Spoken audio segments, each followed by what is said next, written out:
Where the North has its honor and the South its chivalry, the Iron Islands has its strength. We call ourselves the Ironborn, and we are warriors feared throughout the Seven Kingdoms. Or so we used to be.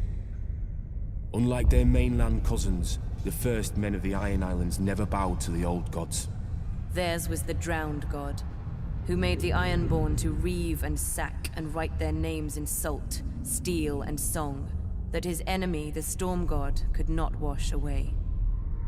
We raised our kings from our own ranks, and used beaten foes as thralls to work our mines and farm our land. Or as salt wives, if a woman was pretty enough. Such was the old way, and while we followed it, we held sway wherever the waves were heard. When Aegon came demanding fealty, King Harren the Black ruled as far east as the Trident. Other kings like the Starks could kneel, but Harren was Ironborn, and the Ironborn must be beaten. In Harrenhal, he had the mightiest castle in Westeros, and the army to defend it. But Aegon did not intend a siege. He mounted his dragon and roasted Harren and all his sons in their tower, and the Old Way with them. Because of Harren's defiance, Aegon pushed the Ironborn back to our islands and gave the Riverlands to the Tullys. But he did allow the Ironborn to choose who would lead them. House Greyjoy had always been one of the greatest houses of the Iron Islands. We trace our descent from the Age of Heroes and the legendary Grey King, who took a mermaid to wife and made war upon the Storm God for 1,000 years. Blessed by the Drowned God, the Grey King fought and slew Naga, the great sea dragon, and took her fire for his own. This history made our ancestor Vicon Greyjoy the natural choice to lead the Ironborn after Aegon's conquest. For 300 years, House Greyjoy ruled the Ironborn. We styled ourselves Lord of the Iron Islands, King of Salt and Rock, Son of the Sea Wind, Lord Reaper of Pike. In truth, we were thralls. Our people still chanted, "What is dead may never die." But the Old Way had died. Until the Targaryens followed their dragons into the grave, and our Lord Father, Balon Greyjoy, rose against the new king, Robert Baratheon. He seized our ancient crown and sent our Iron Fleet against the Lannisters at Lannisport, burning all their ships before any could weigh anchor.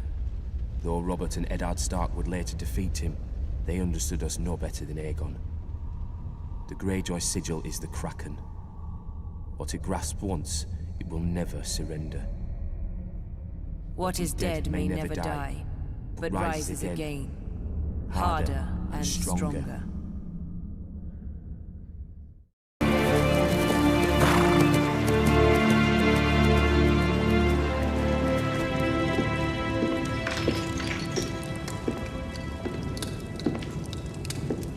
Father. 9 years, is it? They took a frightened boy. What have they given back? A man. Your blood and your hair. We shall see. Stark had you longer than I did.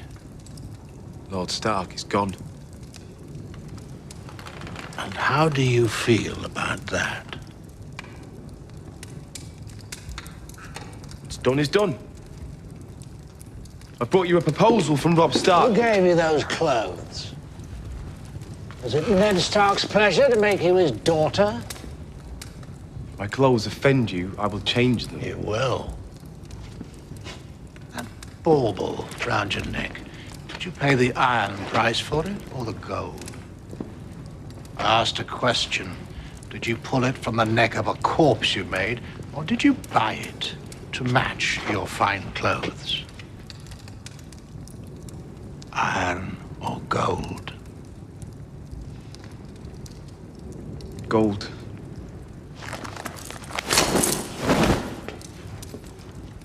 I'll not have my son dressed as a whore. My fears have come true. The Starks have made you theirs.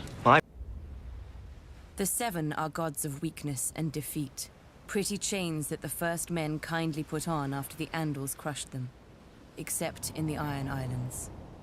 Since the Dawn Age, The Ironborn have followed the drowned god, who plucked fire from the sea and made us to reave and sack and carve our names in blood and song. When the Andals landed on the Iron Islands, they found a god who was father, warrior, and stranger, who took mother, maiden, and crone when he would, and held the smith in thrall. His priests are the drowned men, who are clothed and armed by the sea itself.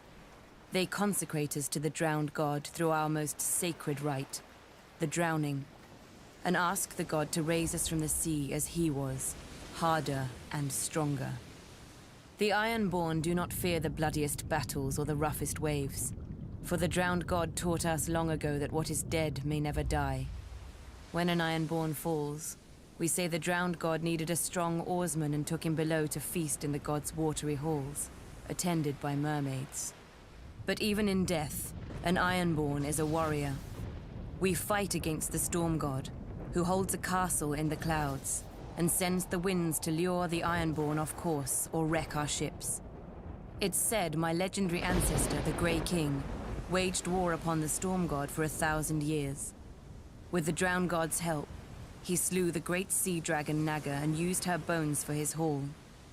After his death, the storm god tried to wash away any memory of this terrible foe, but his songs fill our halls to this day. It was the storm god who first blew the Andals to the Iron Islands, to subdue us and turn us from our faith. True, they conquered and killed our king, but in time they forsook their septs for the shore, and their fat septons for the drowned men. The Andals came to us as conquerors. In the end, they drowned. The Ironborn are of the sea, as our god made us, and given to it as our god taught us. We do not fear the storm god's winds or his waves, but you should, for they bring us to you.